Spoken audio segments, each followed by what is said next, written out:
Home values are on the rise, and that is a good thing for all you homeowners out there. But I'm gonna be talking about how to use your house to buy more houses. So let's hop into this video. So a lot of people who currently own a home, depending on when you purchased, you're probably sitting on a decent amount of equity in your property. Now, that's great to know that maybe you've got another couple $100,000 of equity in your home, but that only exists on paper.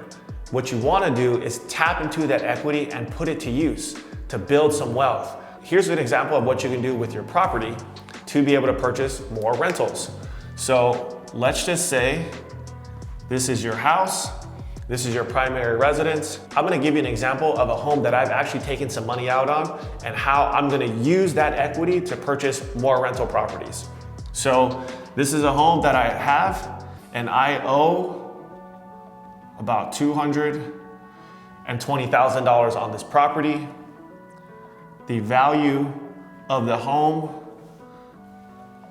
came in at $390,000, okay? What I'm gonna do in this instance is I've talked to a bank about getting a home equity line of credit. So in mortgage lingo, we call that a HELOC, okay? So home equity line of credit. The bank that I talked to is willing to give me an 80% loan to value, okay? So 80 LTV. That's another thing for all of you that aren't familiar with mortgage lingo. 80% loan to value is typically what any bank will lend you in terms of how high are they willing to go on your property. So how do we figure out the 80%? So the house that I owned appraised at $390,000. We're gonna multiply that by 0.8 to give us our 80%. So they're willing to go up to $312,000. And then what we're gonna do is subtract what I owe on the property of $220, which leaves me about $92,000. So in this situation right here, I can take this property that I own and tap into about $92,000 worth of equity. So now what I'm gonna do, I have the $92,000 that I can then purchase more rental property. So now what I'm gonna do is I'm gonna take that $92,000 and I'm gonna look to purchase. I'm gonna see if I can squeeze 3 deals out of this. And if I can then go purchase 3 more rentals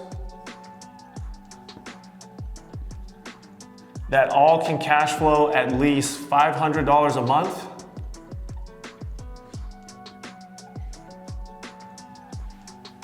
I'm gonna be bringing in another $1,500 a month towards my rental portfolio. This will then cover whatever payment that's gonna look like for my mortgage on that HELOC. So I'm gonna net this $500 after all expenses. I have a property manager that manages all my properties for me. After everything else that gets paid out at the end of the month, I wanna net this $500 for every single house that I buy, which gives me this $1,500 a month, which is gonna exceed the payment on my HELOC. So now I'm gonna be cash flowing on all these properties. I'm gonna add another 3 rentals to my rental portfolio. Now remember, when you're purchasing a rental property, you can put as little as 20% down, but to get the best interest rate, you're gonna look at putting 25% down or more. When I'm looking at purchasing all these homes, I'm looking at purchasing with 25% down. So my down payment is gonna be $25K plus any closing costs. And across the board, I should be able to find 3 more homes that I can add to my portfolio and make another $1,500 a month. So if you're an investor out there and you're looking to purchase, remember, I'm licensed in 18 states. I can help you build your rental portfolio. We can even talk about some strategy as to what I've been doing over the last several months to buy more properties. But this is just one way that you can tap into that equity that you're sitting on and start building some generational wealth for you and your family. So if you have specific questions, send me an email. I'd be happy to talk to you folks out there about more investing strategies. And of course, I appreciate you watching, sharing the video and all the comments.